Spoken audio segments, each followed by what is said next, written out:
when I was 15, I was in a very, very bad spot where I was looking at going to group home or shelter, and she stepped in with her husband and they allowed me to live with them at 15. This woman was a judge, her husband was a lawyer, both her sons were attorneys, and so my last 2 or 3 years in high school, I lived with them. And that's really where I began to take off at that point. I was in that environment. The osmosis effect played a role. I got to see people who really worked hard, who were very much like me. They loved books. They loved cultural competency. These were the premier people in my life. Once I got there, I said, okay, I got a chance. College maybe wasn't on my radar beforehand, but I got a chance.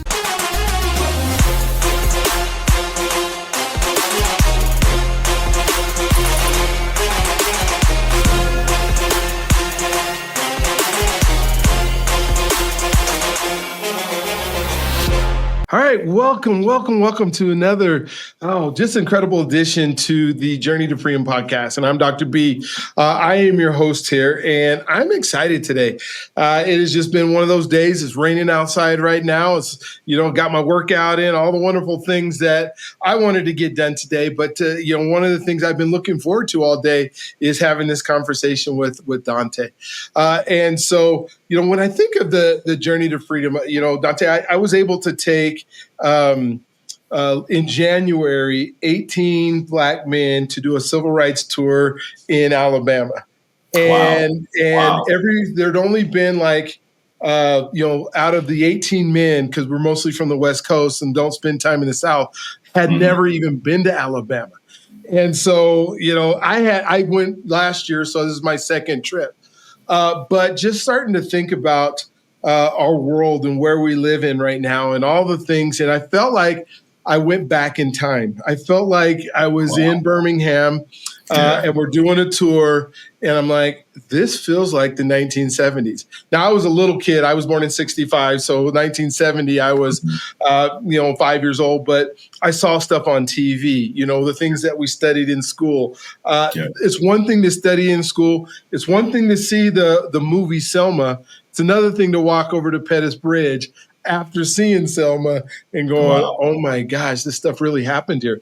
And so I've been able to start interviewing some of the folks that went with us on the trip and what they're doing now. And to a T, like a lot of them are just saying, I couldn't have that experience and come back and not do anything about it. And I started thinking about, the things that we get to do and the place that we hold in our society and the things that we hold in our country and, our ability to go through. I know you've been, you were able to go to college and you were able to get a degree and you were able to get a law degree and you were able to do all these things. And I know you're a person who wants to give back and do things and make sure your community is a better place. Absolutely. And sometimes we get into these cycles of, I don't know what to do. Or I'm not sure how I can help, or this place is just crazy right now. I don't even, the guy interviewed a little bit earlier, he was telling, he's like, what is amazing is I went there and we went through these tours and we went through this time and we had this story stuff, and it feels like we haven't progressed. Like what the folks then were willing. It is. Yeah, and it's like what the folks were willing to do. We had a meeting with a lady named Janice Kelsey. And she's almost 80 years old now, and she was in high school when they had the children's marches, and the fire hoses were on them, and she left high school to go to jail, and she talked to us about that time, and he was just talking about the things that they were willing to do. Are we willing to do some of those things in order to make sure that we have? And I'm like, I think what we do is different, but there's so many folks that are just concentrated on ourselves. And so when I came up and started doing the Journey to Freedom, I wanted to, I went to a trust. It was called the Trusted Edge Leadership Conference. It was in Minnesota. And it was a gentleman who is probably one of the world's leading experts on leading with trust and trust is. The problem is we went there, 400 people in the room, and there's like 30 folks of color. Like it's typical from, when the higher you get up in some of these circles, the less of us there are. And Correct. So I'm like, why is my community not getting this? Why are we not talking about these issues? We have some trust issues sometimes. We have, not only do we not trust ourselves, we don't trust our women, our women don't trust us, we don't trust the white people, we just don't trust our communities. And so how can we take some of this information and disseminate it in ways that make a difference? And so I got to start this podcast, and like I said, 175 episodes later, I get some incredible stories of people who are doing things that I had no idea that they were doing. Yeah. And a lot of it is just because we talk in the barbershop, or we talk in, sporting events and that kind of stuff. But we just sometimes don't get to talk about some of the things that we get to do. And so that's why I'm so excited about our conversation today and us being able to talk and just, the things that you've been able to do. And so I'm going to give you the opportunity right now to just tell your story, to tell us, not just what you do, but who you are and how you became the man that you are today. And then, you just told me you're getting ready to get married. And so excited about, that chapter of life and what that means. And what does that mean with the family and all those wonderful things that you kind of have a vision of what that's going to look like. And then how do we come behind you as a community and say, let's make this work in a way that just not only lets you be an example, but then lets you thrive as well. And so go ahead and start your story wherever it starts at, and then we'll just continue to move on from there. So thanks. Okay. Yeah, absolutely. And I do want to say, Dr. B, just to jump off of what you said, what you're doing is so important because you really are a conduit between all of these different people doing different things. Mm-hmm. And you said you just took 18 people down to Alabama. You guys got to walk the bridge that we saw in the movie Selma. And it's so important to really understand, listen, we are not as different as we make ourselves out to be. No. We all have, some kind of commonality to us. So what you do in the podcast, and the name is beautiful, Journey to Freedom, because the journey, you hope the journey at some point ends with you actually finding the freedom, whatever the freedom means to you. That can mean financial freedom, emotional freedom, intellectual freedom, whatever that means for you, historical freedom. And I think it's just so important to have these conversations, to take those trips, to do all of that type of stuff. So you are becoming a conduit, I would say, because you're connecting all of these different people through these conversations that are very, very important because, like you just said, they're no longer remaining inside the barbershop. We're trying to now get this out, right? We got to spread this information. So it's beautiful. So thank you for doing this, man. I'm happy to be here. Looking forward to talking. Excited, yes. So tell us about who is Dante. Yes, sir. So Dr. B, I am a child. My mother had 7 children. She is from New York originally, but I'm from Virginia. I was born in Surrey County, Virginia. It's a very, very small town. It's 6,000 people in the county. So very small area. And that's where I was rooted initially. So she had her first 6 children in New York, moved to Virginia, met my dad, had me when she was 29. So at 29, she had 7 children, which is wow. Like, wow is exactly the response I have now as a 31-year-old man. I just can't imagine having that many children at 31 years old. And again, she was 29. But she didn't finish high school. My father didn't finish high school. So education was not something that we didn't know a lot about it. But what I will say is that, she was a very loving person. She was a sweet person, and she did try her best. She didn't have a lot of support. So that's where I started, in a household with 6 older siblings, chasing after them and just running around, playing video games, playing sports. And to my knowledge, at that point, I had a pretty happy childhood. I didn't know what was around the corner for me. I didn't know what was going on. And, most times there's always a tribulation that's right there waiting for you, no matter where you are in life. You can be at the highest high, a tribulation can just pop up on you. So at that point, when I was 4, we all got removed from the house and we got dispersed to different homes. And, my journey really started from there. And that's when things kind of just took a turn and it became a little bit more difficult. And I lived with a grandmother for a while, and then she got sick, lived with a cousin for a while. That didn't work out because of what she was going through. So I kind of popped around different places, stayed with my dad for a couple of years, and that didn't work out because he was going through certain things too. And so I was just kind of being moved around place to place to place. And when you're displaced so much, as a young person, a lot of emotional trauma is attached to that. You feel abandoned to a degree, and you have to deal with that as you deal with it. And you just try to wonder, okay, well, what am I doing incorrectly as a child?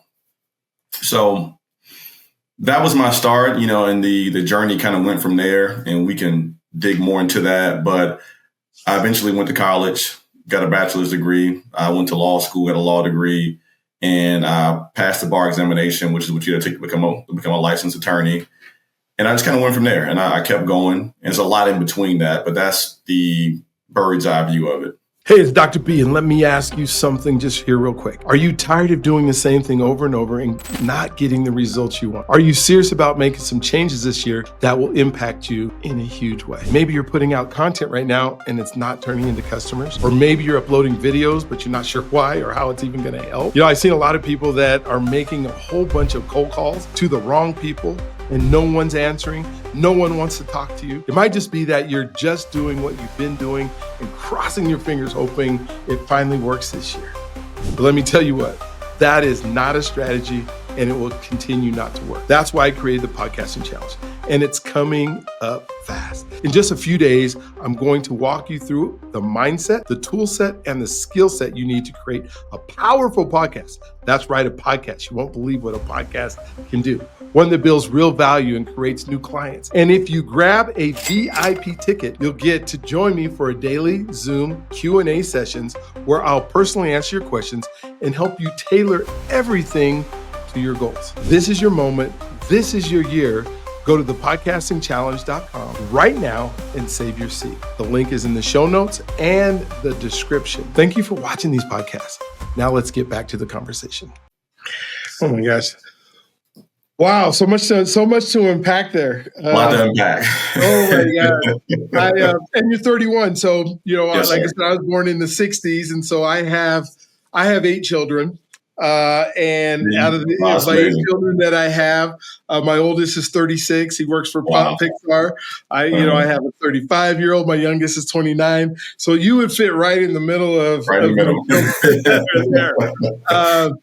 which is just so cool because as I asked them questions, and so three of the folks of those 18 folks that I got to go to Alabama were my boys. Okay. So I have 5 boys and 3 girls, and to hear them come back, my 36-year-old came, a 35-year-old came, and then I had those 2, and then I had 2 son-in-laws. So my daughter's husbands were able to come. Yeah. Oh my gosh! And so so they're kind of in that same age group, and to see what they're doing now and seeing how they progress, and so proud of you for the things you're doing at such a young age with all the stuff that you had in there. I did a show that you'll want to look up that James Smith is the guy who did it. He was an attorney, a prominent attorney in North Carolina back in the 80s and 90s, like one of the few Black attorneys, that were there and just super prominent. And he got into gambling.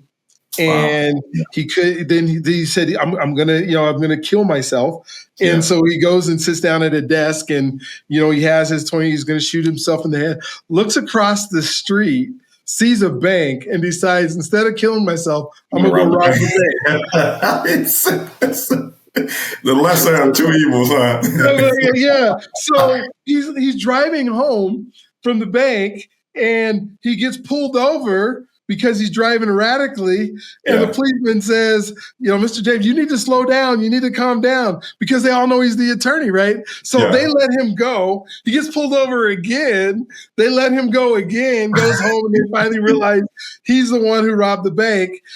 Ends up spending 7 or 8 years in prison, and then comes out, and now he's one of the largest churches as a pastor that's in.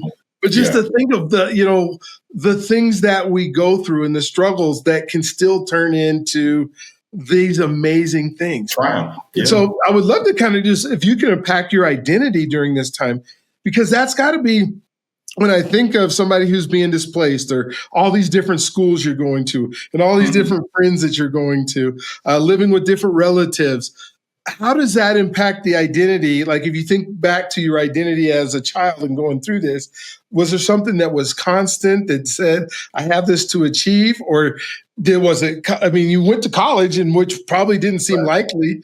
I don't know how many of your 6 brothers and sisters were able to go to college. Yeah. So what was different about you that had that identity that allowed you to excel?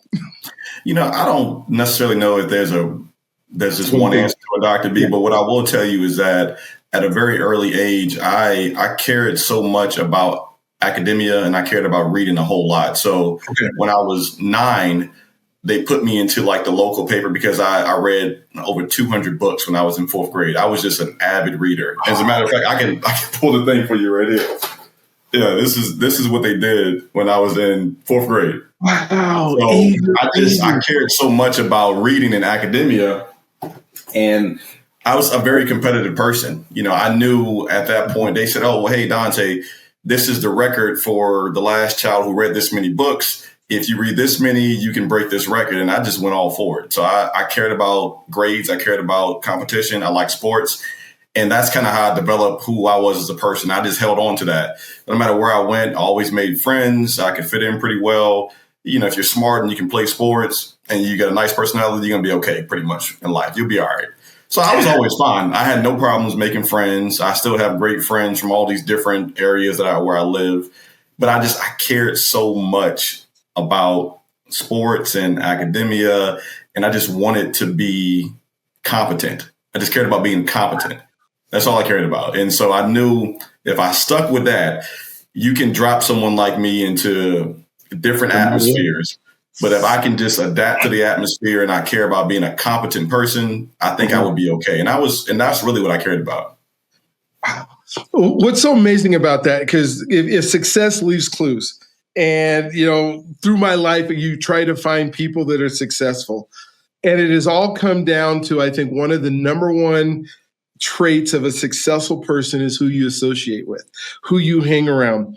Mm-hmm. And when you tell me by the 9 years old, you're reading 200 books, that's 200 associations that you had that most of the people I never thought about around that. you didn't have. Right, because you're learning from the experiences of 200 different people. Yes, sir. And that ability to read and to continue to read and that love for reading, continue going, will just take a person who's here like that all Absolutely. Day long because you're interested in what everybody else is doing, not just on you. And I would probably beg to get that if we looked at your family and compared the amount of books that they read compared to what you read. It's probably a stark difference. A huge difference. You know, and I guess the other part of it is like who in your life was encouraging you. You know, the competition is great. And, you know, I know a lot of us talk about sports so much. And we, you know, sometimes, you know, as you're getting ready to have a family and, you know, we go to the barbecue, we're around people, they'll know more stats about like a Michael Jordan or LeBron James or, you know, Kobe Bryant or all these folks that, and then they'll know about their own kids and their own family and things that are going on. It is. Which is so, incredible. Like for you, you know, the sports were a part of it, which I think is important. I was an athlete and it paid for college and stuff for me. But at the same time, I'm not like always talking about, I don't want any other man's name on the back of my jersey, right? I don't want my name on the back of my jersey. Yes, sir. So how did that progress for you that you were able to find that, you know, the love of reading and then be able to not just get caught up into the community and the normal things that our culture tends to do all the time? I really wanted to see whether or not I was someone who could do something that was beyond what even I believed I could do. Mm-hmm. All right. So I was very self-driven. So no one ever told me, Dante, do your work. I do my work. It's perfectly fine. You know, I will take care of it because I want to feel as though I'm competing with people around me. I'm like, you know, these people are smart. They're very intelligent. And I just want to be someone who can stand next to the Dr. B's of the world and say, okay, we can have a conversation, we can have dialogue. And I actually belong here because I put the work in to be here. And so I really wanted to be competent. Now, a large part of it that occurred for me too, when I was 4 years of age, Dr. B, and I think this is a person that you should definitely bring on the podcast. My brother took my bicycle and he ran out into the street with the bicycle. And so I chased after him. And again, I'm 4 years of age. My mother has 7 children in the house. She can't look after everybody and keep a watch for every single child, right? So I chase him into the street. And at the same time, this vehicle pulls up and the vehicle stops.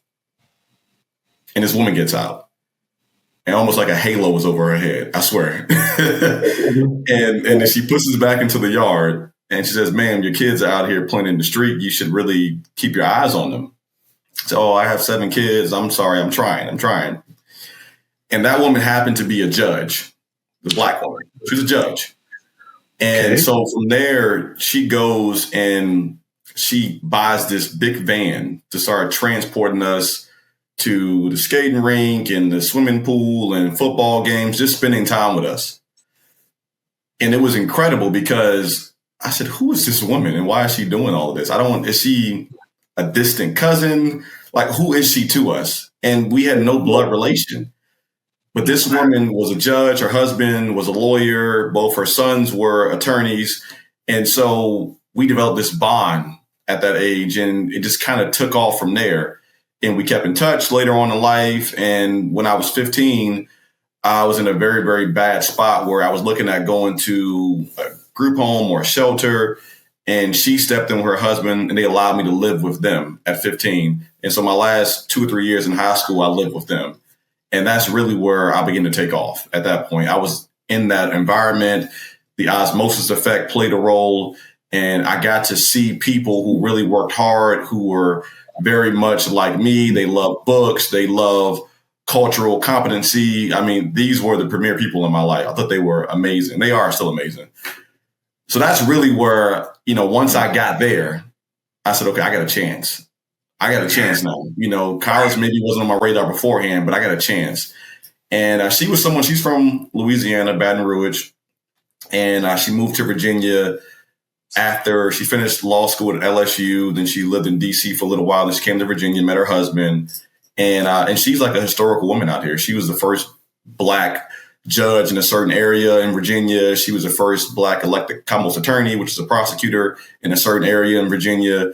And she's just an incredible person. So if you look at the website, that's her next to me on the website. Our story has been covered by the local paper, by the Christian Broadcasting Network. And, it's really been an amazing connection that I've had with her. So that's really where I think I took off. Man, when you think of like how God places us in different places that allow us to be able to thrive. And then, back to the associations, right? Not only an association, but an example. Like when you see somebody like that is taking you in, you believe everything's possible. A lady who came from Louisiana, moved up, like, if she could do all this, how could I not be able to do that? Man, Dr. B, if I can show you that picture of her in law school, it is her and one other Black woman and about 30 or 40 white men.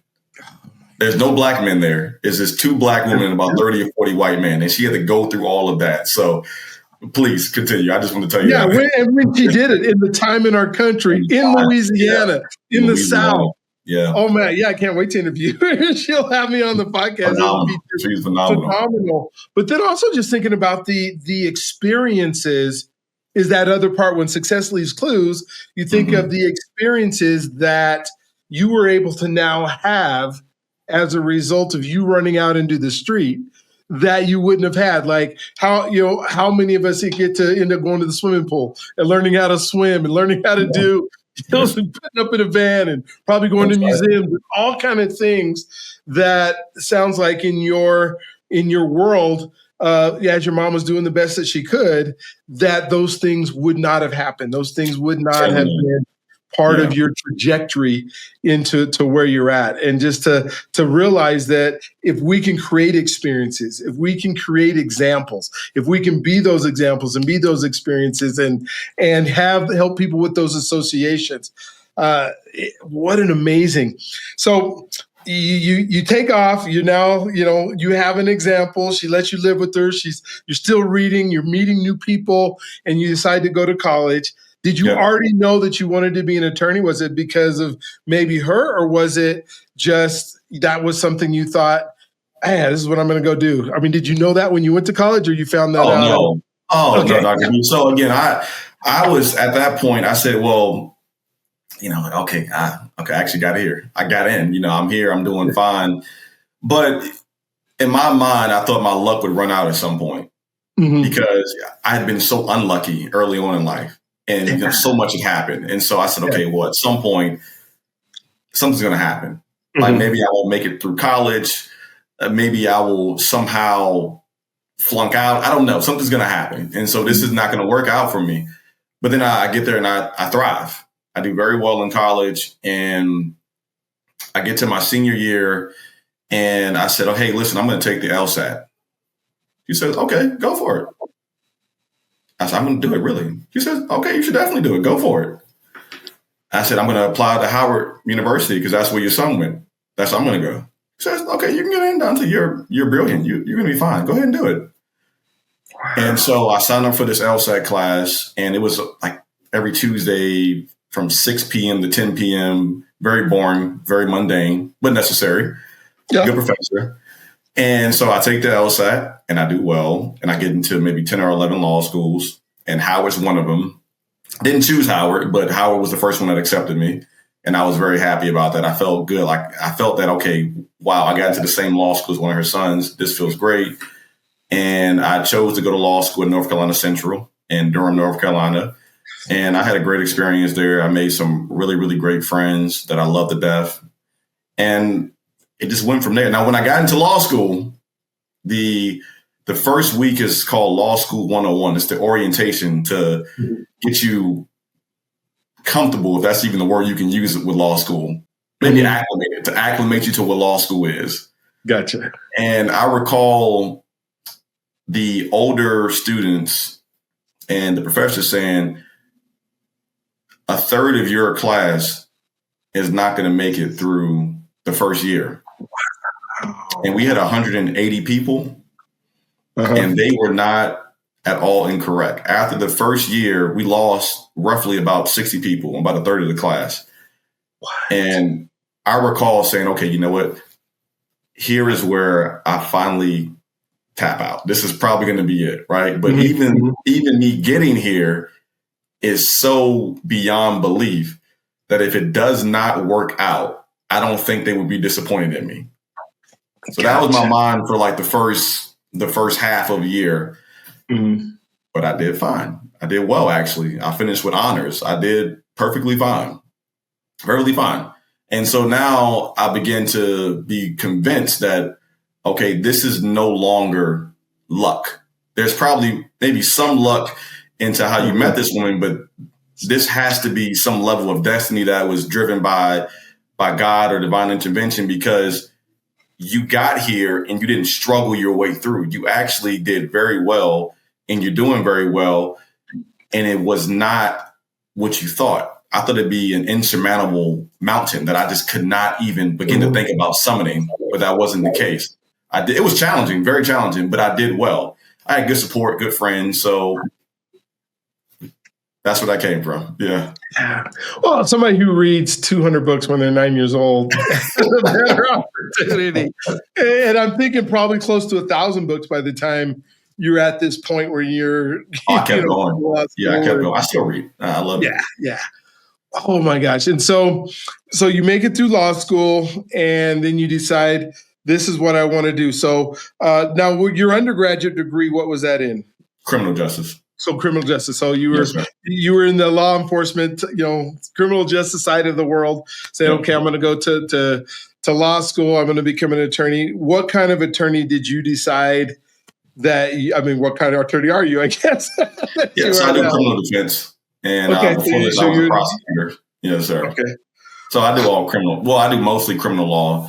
I do personal injury too, which is like auto accidents, things like that. But primarily criminal law is what I do. Okay.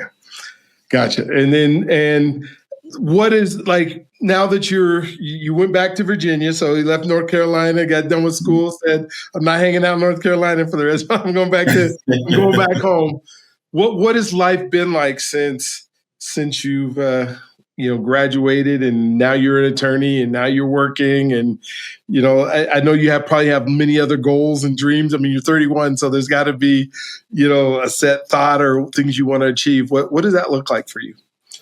So when I returned to Virginia, it was in the really in the midst of COVID. I think it was 2020 May of 2020 when I initially returned. So it looked a lot different, than the way it looks right now. The courts were pretty much closed for the most part. We had some restrictions and we did some cases when I got here. But yeah, when I got here, before I came back to Virginia, Dr. B, I was living in New York for a year, in New Jersey for a year, and I was licensed to practice law in New York. And so I was working for a company out there. And when COVID occurred, this is maybe March of 2020, maybe, I guess. And so we go remote. And I think I stayed in New Jersey at my apartment for maybe 4 to 6 weeks. And I said, okay, well, I could go back to Virginia. It's a very rural area, won't be as many restrictions, and I can still work while I'm down here. And so I came to Virginia. And while I'm here, I'm working. I said, hey, I'm going to take the Virginia bar exam to see if I can get licensed here, because my license in New York didn't qualify me to practice law in Virginia. These are different bar exams. And she says, well, you can take a second bar exam?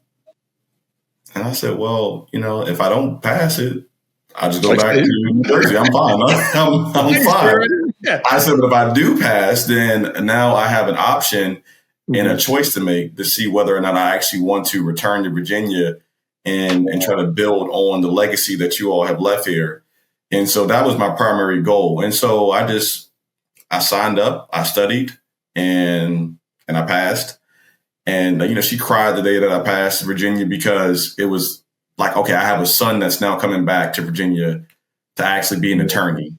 And I think that was a very, very monumental moment for her. And I recall her crying, and she called me, oh my God, you passed. And it was very beautiful. And so I get back to Virginia, and she makes a phone call to a friend who is now a friend of mine and like an older brother mentor, Vincent Robinson. And he said, hey, man, I got a job for you here as a prosecutor. And I said, I've never done one trial in my entire life. I have no idea what I'm doing. I don't know what I'm doing. He says, well, you'll learn. Don't worry about it. It's trial by fire. You'll figure it out. And I'm going to be here to kind of walk you through everything. Mm-hmm. And so I started there. I started working there. I had no idea what I was doing. Made a fool of myself in my first trial. But, I got better, learned the ropes. He taught me a whole lot. His second in command, Regina Sykes, was fantastic. She taught me a whole lot. And eventually I kind of find my footing as a trial attorney, and I become a lot more comfortable with what I was doing. And I did that for about 3 years. And I'm leaving, and I say, hey, talking to my mom at this point, I said, what do you think about actually opening a law firm? Like, you've been kind of in semi-retirement mode for the last few years, but you're still enjoying it. We should join forces. And she was all for it at that point, because I had my experience. I had proven myself. And as a matter of fact, I prosecuted in the same county where she used to be a judge. Oh, wow. Okay. So, we had that connection, and it went from there. We opened the firm, and then I got engaged a year after that. And, now I'm there working hard, working long hours, having a good time, helping people, trying to fight for people, advocating for folks. So it's been good. I love it. You're 31 years old, and our country has changed since, I kind of started out talking about, Alabama, you've been to North Carolina. Mm-hmm. And I don't know if I've ever even asked anybody this, because I don't know how many, I've had some young folks on, but was there awareness that you were Black, and that the experiences that you had, did that shape anything that you did or change, how you were doing things? Or did you have to compete to get where you're at differently than what you thought other folks did? Because I know for me, there was a whole lot of, my mom and dad moved us to a white neighborhood, and we had, names written on walls and everything else. Had to fight because of it. But I tried to keep my kids, where it didn't matter. And then they still said it did. But I would love to hear your experience on that. Like, what is, maybe even like the fraternity that that you decided to pledge to, and that kind of stuff. Mm-hmm. How was your experience of being a Black man at 31, maybe different than what you see the rest of society as? So my experience, I think, has been, I don't know whether it's been unique or not, as far as being, a young black man, and at least in my era. What I will say is that I was very much aware of my station in life. And my older brother, Chris, when I was in ninth grade, told me, "Hey, listen, man, I'll pay you $50 if you read the autobiography of Malcolm X." I said, "I'll read it for free. Like, you have to pay me. Like, I'll just read it. I'll just read the book for free." And I recall reading that book when I was 13 to 14. And the book maybe is 300 or 400 pages long, but it's a fantastic book, fantastic memoir. You learn about stories of him and Red Fox back in the day when they knew each other and all of these different things. And when I read that book, my mind was open to, okay, this is not actually the way you believe things work, and the way you believe you were viewed upon by society, perhaps is not actually that way, Dante. And I just began to delve further into it, into the history and reading other books, The Miseducation of the Negro, all of these different books that I just really started to check into. And I just got further into it to try to fully understand where I was situated, and really understanding too that, education takes you a long way. It opens certain doors, puts you in certain rooms. Like you just said, the conference you went to, there were 30 blacks there of 400 people or so, is what you said. So it'll put you in certain rooms if you really, really open your mind to it. But you should not forget that if you are in this room, somebody else is not in the room, and you need to try your best to bring them into the room. Yeah. And so that's where my mind went. And I also recall in my fraternity, we did what we call a forum. We would invite people out from the campus, and we would have this open debate. And my forum topic that year was the Malcolm versus Martin Luther King. Whose side are you on? Whose perspective do you agree with? And people, they would raise their hand and they would say certain things and say why they agreed. And so I was super aware, of my position in life and my station. And I took it very seriously, and I respected it very much, and I still do. And I think it's very important that we educate ourselves on our history. And there's so much history that I don't know, and that I'm never going to know, because I can tell you the big names.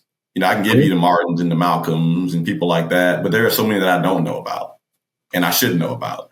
And at 31, I can't use my age as an excuse, because I should know more, and I got to do better. So I'm trying to do better. Oh my gosh. Well, that's cool. I mean, the awareness is there, but then still knowing, like you said, your station and the social economic side of it. And I'd love to have you come down to Alabama with us and kind of experience. Listen, let me know, Dr. B. I swear I will come. I have a really, really good friend, like an uncle, who'll be a great person for this podcast as well. He has a fantastic story. Richard Dickerson, who has a house down there still, I believe.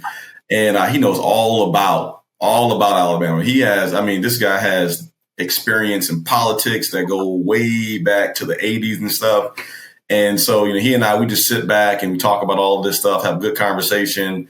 And so listen, if you tell me, he would love to come as well, because he's all about that stuff. He loves books. Well, he can even share things that we don't know about that, as Brian Stevenson made one of our, culminating things that we do is in Montgomery, we go down to the Brian Stevenson Equal Justice Museum.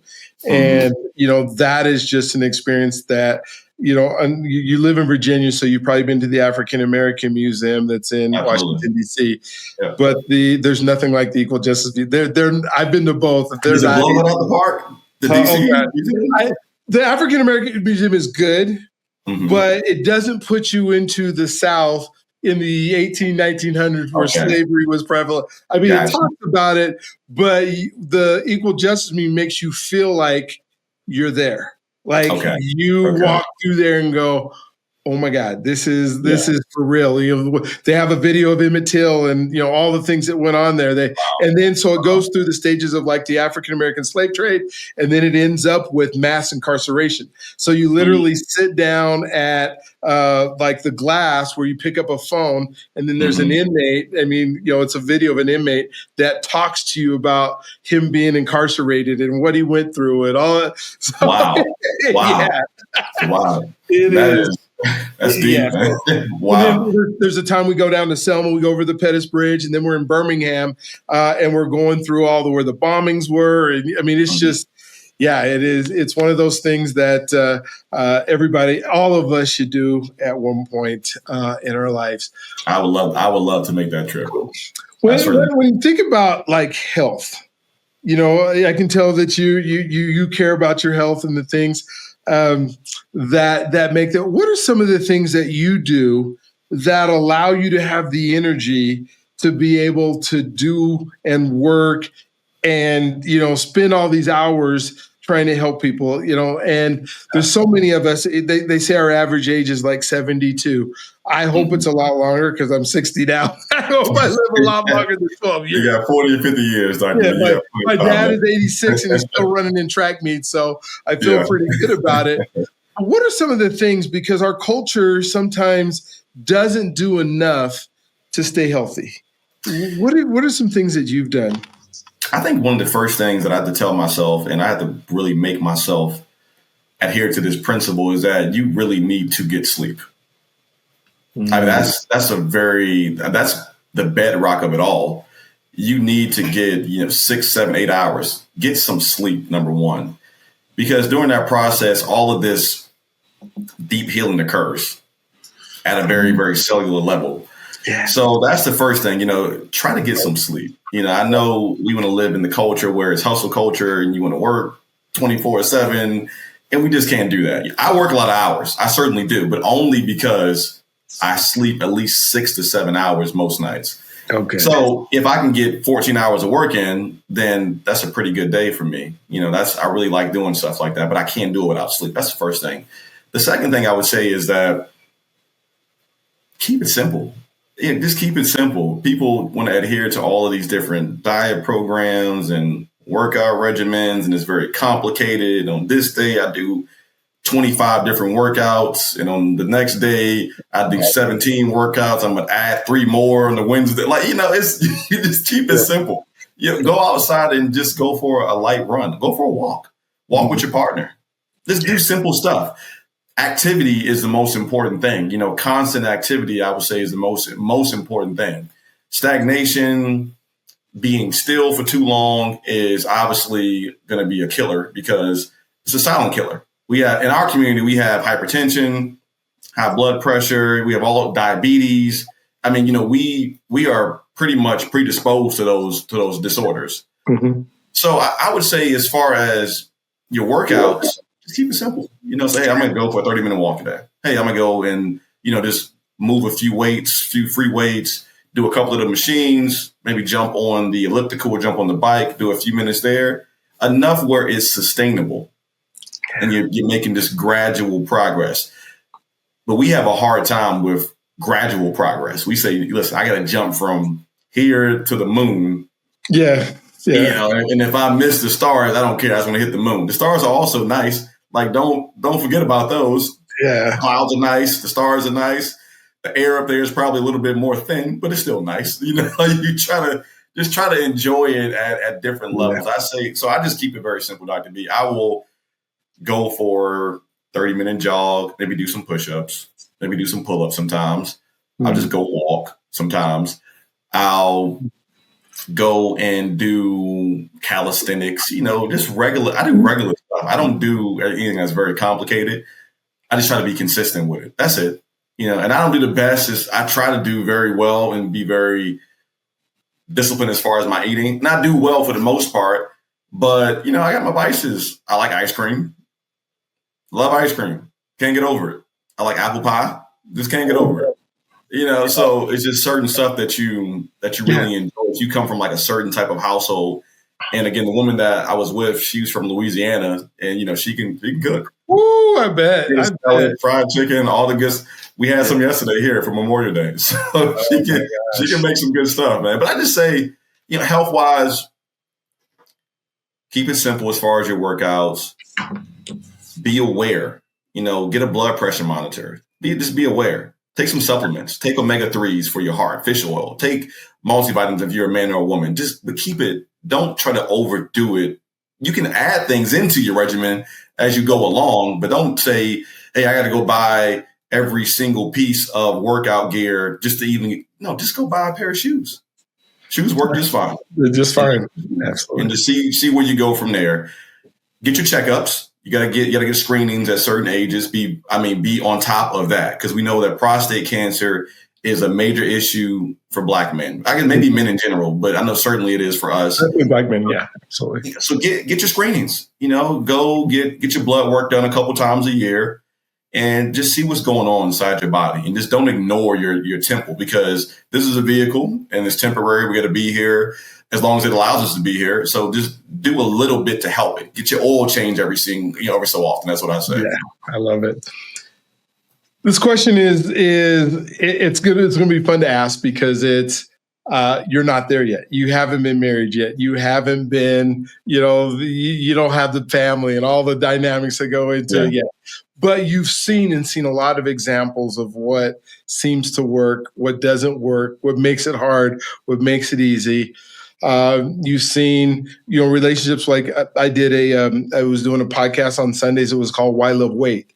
And the statistic was really eye-opening to me, that it said that almost 49-point-something% of Black women over the age of 40 have never been married. Wow. And out of that, 75% of them have at least one child. Yeah. And so you think of, and then the whole show is based on what women think about men and who we are as Black men and what we're supposed to be. So I would love to know from you, like, what type of, based on all your experiences and all the things that you believe you're going to do, because you don't know, because it's just, all you could do is, come up with what you think. Right. How do you plan on being the best husband and eventually probably dad that you could possibly be? What are some things that you've already set up in your mind? Because you're a planner, I know that already about you. And, so this is something you've thought about, and so maybe share with us the man that you're, and then we'll come back in 10 years and we'll see how you did. So the way I view that, Dr. B, is that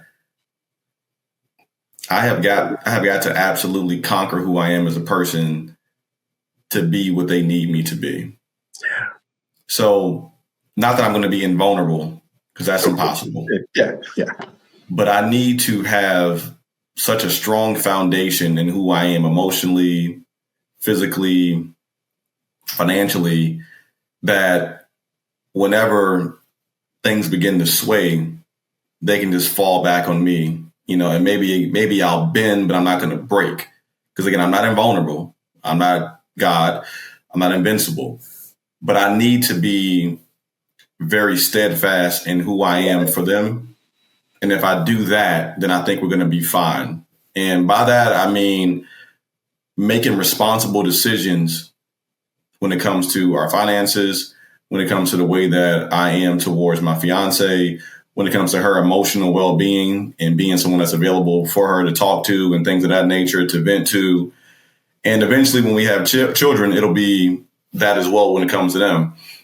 But also having expectations, I would say. We tend to bury things down inside of us because trauma teaches us to do that. Mm-hmm. And these things surface in a very ugly way if you allow them to. And I was someone that never wanted to allow my trauma to affect how I treat somebody else. That's just not like I had to emotionally heal myself through my own experiences, which were nothing bad, essentially as far as what I did to heal myself. But it was just me always having these conversations with myself, just building myself up, building my confidence up, and just being someone who would talk to people, learn from people, and say, okay, cool. Well, this person was able to deal with their trauma by doing this. All right, cool, Dante. This other person dealt with it by, as you stated, the guy you were talking about, he did gambling, he robbed the bank.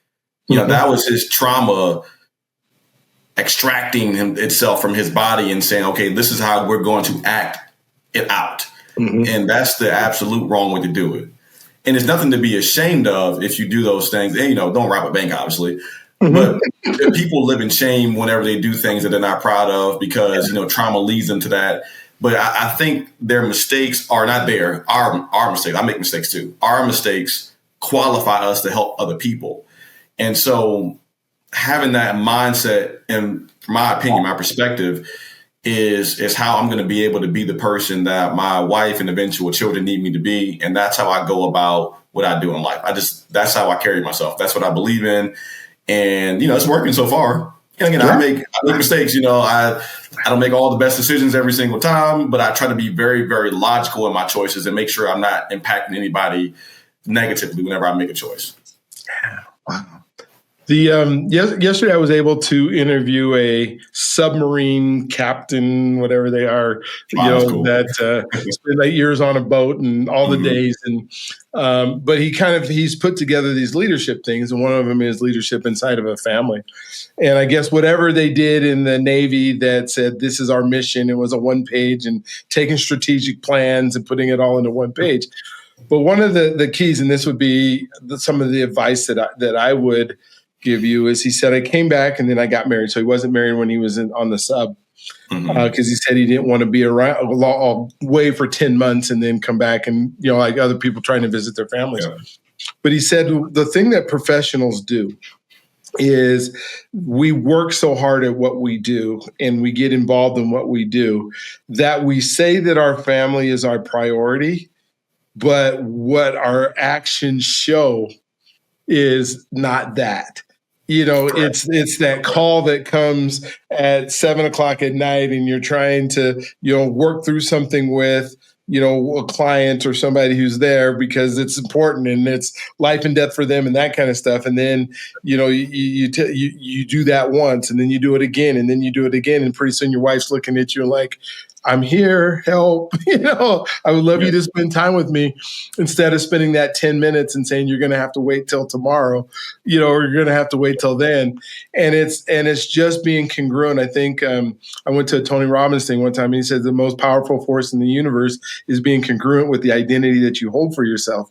And if that identity is saying that my family and my spouse is number one in my life, then what do my actions show it? And is there a checklist that you put together that says, all right, this week I said, I want to have quality time with my spouse. And I promised her that I was going to spend 5 hours with her, this week. And I've spent 1.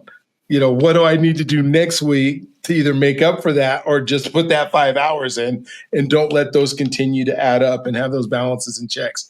If you do that, you're going to have an amazing relationship if that's the priority. And there's nothing, if you do that, then you're going to have an amazing life. And then when you kids, their kids say the same thing. Is there a game night? Is there time we just spend together? Is that because that time that we let go away, and it's not something that we do on purpose. It's not something that, it's just our lives and we get involved and, you already have that great, amazing work ethic. And now you're going to add another person to, and I'm sure she knows exactly what you do because she talks to you all the time right now. But it's easy to continue that and not add that extra time. So, for whatever it's worth right now, as I'm saying that. Last question that I have, and then I'll find out from you what we didn't talk about is just, has faith played a part in your life, and if so, what does that look like?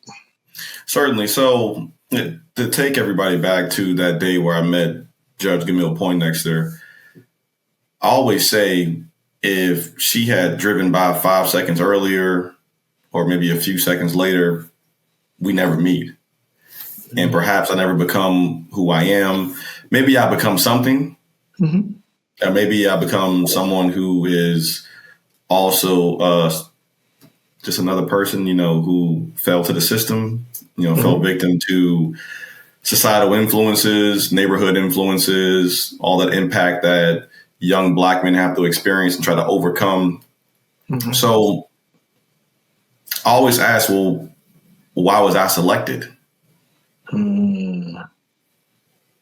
Because, you say, all right, well, we all have something special to give to the world. I always say that too. We don't really know unless there's something or somebody who can tap into that and really extract your potential from you. Because it's hard for us to know as we're coming up, okay, what should I be doing? We need somebody to guide us through all these different corridors in this labyrinth of life. And it's very difficult to know unless you have a guide. And, luckily I met her when I was 4, had no idea that she would be this person for me and that her husband would be that person for me and that her sons would be these people for me. I had no idea. And they couldn't have known either. I think, they said, well, this is a great thing. These are very nice kids. And maybe it only goes as far as it goes. And maybe that's where it stops. Because there was no obligation to us whatsoever. And when I think about that and I think about the way faith actually works, I always say, well, our experiences are meant to shape us, not break us. And that's what I live by. And I think when you think about God, we always want to say, well, we pray to God for the sunshine and we don't want the rain most times. And sometimes you get the rain because you need to appreciate the sunshine. Yeah. And I had to really change my mindset when I was a young man, Dr. B, because I was very upset that I had to experience all of those things. And I thought that I was not loved by God. I said, why would I have to continue to experience this after that and this after that? And then you reach this place where you're eternally grateful for the tribulations because you found so much beauty in them and they shaped who you are as a person. And without the tribulations, you can never walk your current path. So you should actually be grateful for hard times and you should not try to avoid hard times because the hard times created who you are. Mm-hmm. And I think, we're not going to ask God to give us only hard times. Of course. But we're not going to ask for that because we're rational people for the most part. But we should be appreciative when we make it through something because we all have the choice is to lay down, accept it, and let the rest of the world walk over top of you and say, wow, what happened to him? He stopped. He chose to lay down. Or you take whatever is occurring to you in stride and you keep walking. And when somebody else is laying down, you say, hey, come on, get up, man. Get up. Mm-hmm. Don't lay there. Yeah. Life is not done for you. You can keep going. Get up. And that's the mentality that I've chosen to adopt a long time ago. And my mind worked this way when I was a teenager. And so I began to look at faith that way. I love it. I love it. What do we not talk about that you want to make sure that our audience gets to hear or know about Dante and the things that you're doing and the things that you're continuing to do? Only that I think we discussed everything really, Dr. B. Okay. So much more to talk about. But just that I want people to understand their true potential in life. And I don't think we give ourselves enough credit. I think we sell ourselves short and we choose to not chase what our dreams actually are because we're afraid of the boogeyman, which is failure. Mm-hmm. And there is no boogeyman. Failure is certain, but how you deal with failure is actually what matters most. Yeah. Failing isn't something to be ashamed of, but not trying is what you should be ashamed of. And so just that, there's so much more that people have to offer the world, and they're not allowing the beauty of their light to be seen. They have so much. They have so much. And I know this because I was someone who you would have believed didn't have much to offer if you only looked at my background. Mm-hmm. If you pluck me out of a group of people, you say, well, wow, this kid has a lot to offer, but pluck somebody else because they also have a lot to offer. So I would say that, Dr. B. And I also, when I talk to my friends and I talk to particularly other men, black men about these things, I say whatever your internal battle is, you shouldn't try to avoid that. The battle is certain.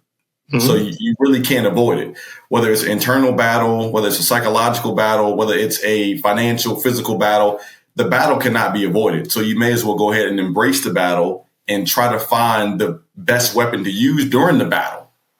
And the best weapon sometimes may be, I'll grab the Bible, or I'll get up, I'll get some more work done. Got to keep working. Or I'll go talk to my partner because we just had a disagreement and we're not in a good space right now. This is a battle. It is a battle every single day that you're here because you need to understand the fact that you have to fight to keep what you have and fight to get what you've always desired. So that's what I'll say. That's awesome. Well, Dante, thank you so much for coming on, to sharing your experiences and your wisdom and your childhood, because that's not the things we always love to talk about, are the things that that we went through that make us who you are. You just talked about the battle, and one of the things I love to say is you don't have to do the battle alone. Sometimes we think because of our pride and because maybe we've been shamed, which is a horrible emotion, of the shame, that we have to do everything by ourselves. And there are folks like Dante, there are folks like myself that are out there, folks like, the judge that helped you out in such a way, that want to and are able to help out. And so, don't try to do it alone. Reach out. We'll find somebody that you can walk through. Yep. I guess I would say, if you're going to commit a crime, which I don't, say that you should and you should not, but do it in Virginia, because then you can get an attorney. Give me a call. Give me a call. I'll try my best to help you, but do not commit crimes. I will never encourage committing crimes. Absolutely do not. Oh my gosh. But if you find yourself and you are there, oh my gosh, what an amazing man that you're becoming, and that you have already gone through, and the things, and I just appreciate you spending the time with us today to share those things with us. And so for those of you who this is maybe your first episode, Dante, sent this out to you and you're watching it, please subscribe. Please find somebody else in the episodes that we have that you can identify with, that you can either emulate some of the things they did, or say, I'm never going to do that, because that stuff, I see what happened when this person went through this. I would love to have you hit the notifications, the subscribe button. We're going to continue to do this. I set out to do 100 Black men in 2024, and we hit 105. And so, the goal now is, hey, at some point we're going to get to 1,000 Black men who are successful, who are doing things that make a difference. And so, again, thank you, Dante, for being on. Thank you for, just being part of the Journey to Freedom broadcast. You know what? I believe, as I say this every episode, you are God's greatest gift.